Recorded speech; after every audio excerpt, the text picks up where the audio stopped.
A dejar todo, señores, a escuchar con atención lo que nos propone hoy como tema Santiago Polop. Hola Santi, buenos días. ¿Qué tal? ¿Cómo va? ¿Todo bien? Bien. Bueno, hoy vamos a hablar sobre el parricidio de la República. El parricidio de la República. Vamos a ver si podemos intentar dar cuenta de semejante título. Hace unos días, Diego Tatián, filósofo cordobés, escribía pensando en este tiempo político institucional del Estado que se avecina, que nos encontramos en un momento en el que la comunidad política se desvanece y que lo que emerge es una política abismal, que no confronta democráticamente, sino que promete la aniquilación de lo distinto. Cuando hablamos de comunidad política democrática, hablamos de aquello en lo cual la división, ¿no?, dentro de esa comunidad no es un artificio, sino que es su condición.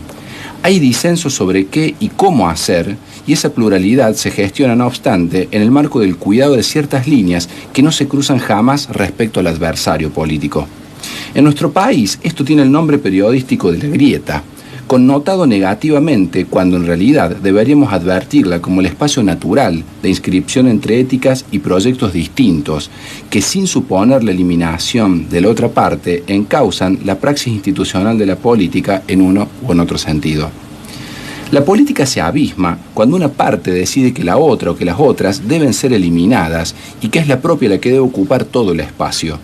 Es lo que pensaba Lavalle al fusilar a Dorrego, Sarmiento al pedir la muerte del indio, Uriburu al expulsar a Irigoyen, la llamada Revolución Libertadora al bombardear Plaza de Mayo o dando rienda luego a los fusilamientos de José León Suárez, y fue lo que plasmó el terrorismo de Estado desde 1976 y lo que pensaran tal vez los cópitos en 2022, ocupar todo el espacio y que el otro sea muerto.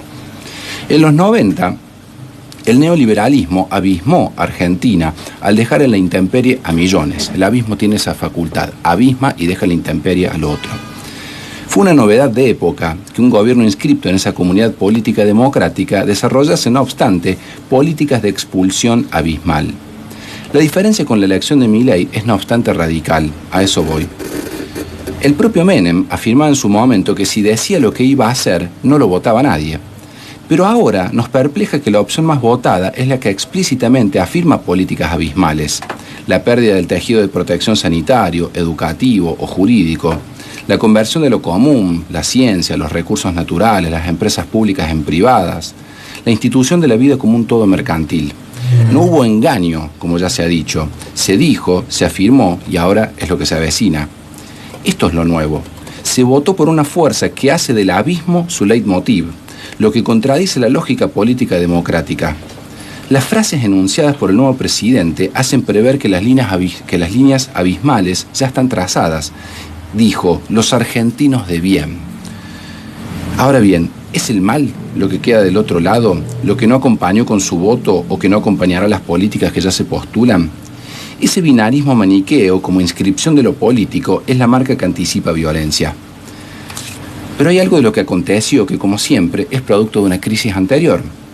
Giorgio Agamben, filósofo italiano, ha escrito mucho respecto a esta problemática de las fronteras que él llama biopolíticas.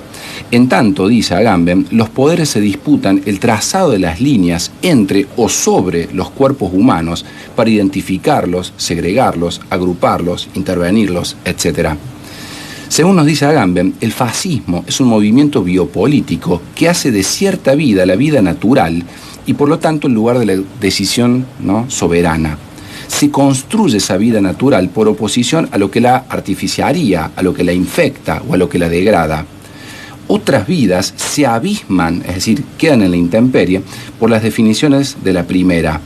Esas vidas son vidas sacrificables sin culpa. Es como la partición del desierto que promovió o que impulsó, digamos, ¿no?, el gobierno de Roca en su momento, la conquista del desierto, es decir, el otro lado era el abismo. Hay vidas que, empujadas fuera de la línea de las vidas adecuadas, correctas o válidas, son convertidas específicamente en vidas sacrificables, lo que Agamben llama homo sacer. El umbral que separa lo que está dentro y lo que está fuera de la vida ha sido el objeto de disputa de la biopolítica moderna y por lo tanto de la nuestra. Ese umbral lo tensiona hoy el mercado o la ciencia o el humanismo. Está allí ese umbral para ser tensionado. Aquel discurso que fija el umbral gestiona los cuerpos y su acontecer.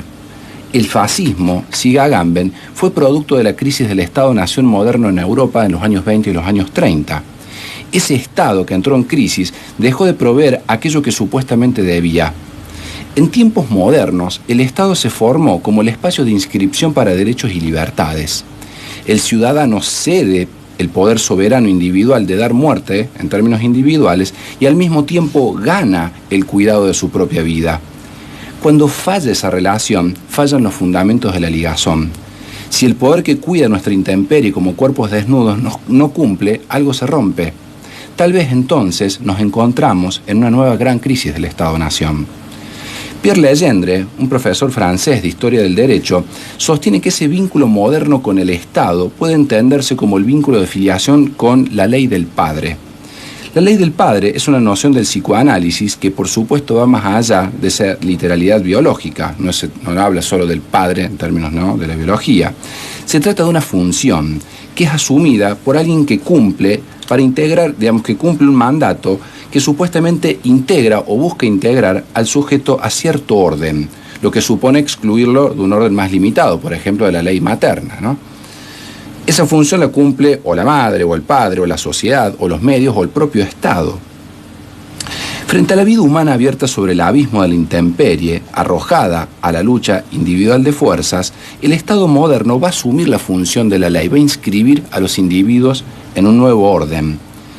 Y así como el parricidio es el atentado, en términos jurídicos, contra el orden de la filiación familiar, Legendre va a seguir el caso de un cabo canadiense, Denis Lortie, que la emprende a tiros contra la legislatura de Quebec en 1984, en Canadá, matando a 3 personas, intuyendo Legendre que en ese caso había un parricidio contra el poder soberano del Estado canadiense. Para Lortie, este cabo que ingresa con un arma a la legislatura, como se iba a demostrar durante el juicio, el Estado le había fallado. Su orden, el que él se representaba, había sido pervertido y debía ser destituido de su función, debía ser destituido del Estado de la función paterna. Fue, como dice Legendre, un parricida de la República, utilizando esta figura del derecho romano. El ascenso de los fascismos es precedido siempre de crisis sobre los órdenes de filiación. ¿Por qué no pueden resolverse esas crisis bajo las coordenadas no abismales, democráticas? Justamente porque las propias coordenadas, el orden democrático, son o serían parte del problema. De allí que deban instituirse nuevas coordenadas del umbral que distingue las vidas. El fracaso del orden de la filiación provoca una crisis que conduce al acto loco y trágico, dice Legendre, para ejecutar una cierta justicia genealógica contra ese árbol genealógico, ¿no? Lortie mata al padre soberano con un acto de extrema violencia. En nuestro país, los aciertos de los discursos de odio y de estigmatización, de las prácticas de impedimento de los poderes reales, sumados a los desaciertos y fracasos de la filiación del Estado democrático, nos traen a la encrucijada del parricidio, a esa referencia fundadora del Estado ético, del Estado social, ese Estado que cuida. El Estado de Milei se contrapone a las escenas fundadoras de un Estado que protege de la intemperie, que enfrenta a ciertos poderes privilegiados que privan de derechos y libertades. Esa ligadura genealógica que en algún punto se estableció con la ley del Estado social, ético, fue sistemáticamente hecha trizas por el neoliberalismo de un lado y por la interpasividad de la praxis política, eso es decir, alguien que lo haga mejor por mí. Ahora bien, esta destitución del orden de filiación paterno no ocurre sin la reinscripción de una nueva ligadura, de otra fuerza que va a ocupar ese lugar del oficio del padre, es decir, nunca queda vacío, algo siempre asume. Como dijo Lacan a los revolucionarios del 68, ustedes buscan un amo peor, les dice Lacan. La discursividad de odio y de ultraderecha de Milei ofreció certezas en un mar de dudas. Alguien con un supuesto saber sobre qué es el problema y qué hacer con él. Un horizonte con puerta de salida a un hipotético paraíso. Simplicidad en la comunicación. Empatía con la incertidumbre y el deseo de destrucción desde un nihilismo pasivo. La asunción de Milei y su ideología presenta un nuevo orden de filiación al mercado que requiere una nueva ligadura genealógica con otras escenas fundadoras. Si lo escuchamos, Milei habla de la Argentina del siglo XIX, de un Estado no pedófilo ni envaselinador, de un Estado represivo y autoritario, y del dólar. Y por supuesto es un orden en el cual existirán nuevos límites. Esos límites, que serían lo prohibido, ya se van señalando. El Estado no se hará cargo de los efectos de los derechos existentes, salvo el de la circulación de negocios y mercancías a cualquier precio, en el doble sentido del término, al precio que imponga el mercado, y a cualquier precio van a circular, digamos, ¿no? Ya se avisó lo que se va a hacer con la protesta. El problema es que el orden filiatorio neoliberal, en su expresión salvaje, no va a incluir a todos aquellos que desearon su institución. Ese orden lo sabe, por ello prepara el escenario de una supuesta disputa final entre el bien y el mal, la civilización y los orcos, dijo Macri, los argentinos de bien y los del otro lado. Líneas abismales, sin intención de agonismo democrático, sino intención de extinción. Es decir, antes de que el sujeto advierta la posibilidad de que el nuevo padre y su orden simbólico es un fracaso, se le va a servir en la mesa a sujetos, políticas y derechos culpables de no poder ser bien atendidos o cuidados como el nuevo orden promete. La ley se afirmará con más y más fuerza porque el dogmatismo fanático requiere de mayor rigorismo conforme se demuestra absurdo y fracasado, lo cual no lo hace menos peligroso, sino más peligroso. La demanda fanática provoca respuestas iguales en quienes desean conservar su apuesta a esa afiliación. Los umbrales en torno a la vida natural, buena y de bien, se trasladan, como en toda política fascista, al tejido social. Y allí vemos hoy amenazas con falcon verdes en las redes, violencias a espacios de memoria o identidades sexuales disidentes, miedo a la aportación de símbolos políticos, ¿no?, por el terror a lo que vaya a ocurrir. Y todavía no arrancó el nuevo gobierno. Algo está mal y el nuevo orden filiatorio lo necesita así. Esta nueva ligadura simbólica genera la fascinación propia de cualquier cambio radical, solo que este es fascista y contrario a la democratización. Se impone desde el otro lado en el que nos han puesto la reflexión, el cuidado, la rebeldía competente en prácticas hospitalarias con los sufrimientos que vendrán. Como dijo una serie, digamos, Game of Thrones, ¿no?, uno de sus capítulos, Winter is coming, el invierno está llegando. Bueno, y hay que prepararse. Me gustó mucho la frase que dijiste, que se busca un patrón y que sea peor, ¿no? La lógica inversa. Y pienso que, ojalá que esto no sea así, si hay reproche que puede recibir Milei, no va a ser por la contundencia de sus decisiones, sino por la moderación de las mismas. Y le van a pedir eso. No hiciste todo lo que tenías que hacer para cambiar esto en favor de unos pocos. Porque cuando Milei, en un acto para mí de infantilismo político, tuitea una camiseta con el "no hay plata", la bajada de eso es: no hay plata para ustedes. Claro, sí. Exacto. ¿No? Sí, bueno. No hay plata para ustedes. Así que eso está muy clara en el mensaje que se instala, ¿no? Sí, ya, digamos, ¿no?, con la anterior, digamos, ¿no?, presencia de Caputo en el gobierno de Macri, estuvo claro para quién había plata, digamos, ¿no? Lo que hizo Caputo con el Ministerio de Economía, digamos, ¿no?, al endeudarse masivamente y habilitar el financiamiento para la fuga de dólares y para las LELIX, indicó que había plata para aquellos que hacían negocios financieros. Obviamente que esta nueva estructura de poder, como es una estructura de mercado, sabe y entiende muy bien hacia dónde va a haber recursos, ¿no? Ya está claro que no va a haber recursos para educación, para salud, para planes o asistencia, digamos, sociales. Para obra pública. Para obra pública, digamos, ¿no? O sea, del otro lado, quienes queden del otro lado del abismo, se tendrán que enfrentar a esa intemperie. Acá, digamos, se está estructurando, se va a estructurar un nuevo orden de privilegios que, como vos decís, cuando se note a nivel social que no se puede apretar más, esos mismos sectores van a reclamar, bueno, pero hay que apretar más, digamos, ¿no? Sí, porque la idea... Lo van a atacar desde la moderación. Exacto, como lo atacaron a Macri en su momento. Efectivamente, digamos, ¿no? sí. Que fue brutal lo que hizo el macrismo en el orden de la distribución regresiva de la riqueza, digamos, ¿no? Fue brutal.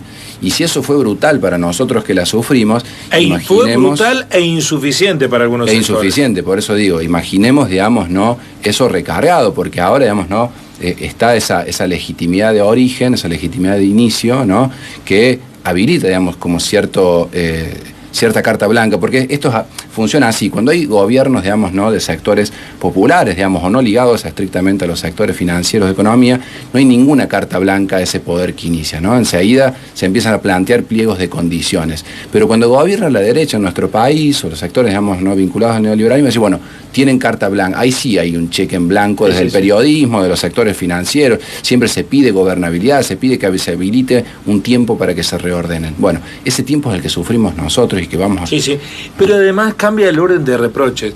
Por ejemplo, hasta hace 10 días, lo decíamos ayer, los precios y su escalada sin techo era un motivo constante de tratamiento de los medios de comunicación. Iban todos los días a ver qué pasaba con el precio de la banana, el tomate, la papa. Y ahora que están aumentando a un ritmo aún más acelerado que hace 15 días atrás, salieron de agenda. Sí, claro. No es que dejó de aumentar, sigue aumentando todo, ya no está más en la agenda. Exacto. Hay una lógica que se ha impuesto durante muchos años de el dispendio de recursos cuando se está en el Estado. Entonces se lo cuestionaba a Alberto porque a Fabiola porque, no sé, consumían pescado caro o plantaban florcitas o alguien utilizaba un avión o usaba el avión del Estado y era carísimo. Resulta ser que vino Milei, se va como diputado nacional y presidente electo con empresarios y en un avión privado que no se sabe quién lo pagó, gasta $250.000 y el discurso que te instala el sentido común y bueno, ¿en qué querés que vaya? Bueno, si eso es válido para Milei, era válido para los anteriores. Exacto. La primera acción como un nuevo visitante de la Quinta de Olivos de Milei fue gastar 100 millones de pesos en plantas para el jardín de Olivos, que es donde va a estar. Florcitas y todo eso. A mí no me parece mal. El punto es que muchos de los que enarbolaban el discurso anterior respecto de que esto era gastar plata innecesariamente, ahora ya no dicen más nada. Ya no entra en la zona de reproche eso. Ya les parece bien. No, claro, bueno, es que es parte, digamos, ¿no?, de cierta espectacularización de la política, que ya es vivir de vuelta a los 90, digamos, ¿no? Esa política, digamos, ¿no?, que proyecta una fantasía a nivel del Ejecutivo, porque en definitiva, por detrás pasan los elefantes, que son los negociados, digamos, ¿no? Eso horroriza al cierto sentido común mediático, digamos, ¿no?, que instala esa agenda, digamos, ¿no?, cuando en realidad lo que ocurre es una puja real, digamos, ¿no?, por la redistribución de la riqueza. Ahí sí cualquier cosa, digamos, ¿no?, que se haga va a ser mal vista. Acá va a pasar esto, digamos, ¿no? Vamos a ser seguramente, digamos, ¿no?, espectadores de una nueva degradación, digamos, ¿no?, de la política y me parece un corrimiento claro hacia un nuevo orden de filiación en el cual las mayorías, digamos, vamos a estar en esa intemperie. Con la firma de Santiago Polop, gracias por estar. No. Nos vamos a ver seguramente antes de fin de año, pero valoramos mucho el aporte que han hecho de este espacio ustedes, los filósofos del programa. Bueno, muchas gracias. Nosotros valoramos el espacio y la apertura de este espacio. Sabemos que por ahí, dentro de la agenda cotidiana, pedir estas pausas siempre puede ser complicado para un programa, digamos, periodístico y para quienes están escuchando. Así que igual se mantenga y se trabaje, digamos, ¿no?, en esa temporalidad distinta que por ahí pide la filosofía, para nosotros, digamos, es un halago. Gracias, Santi. Santiago Polop.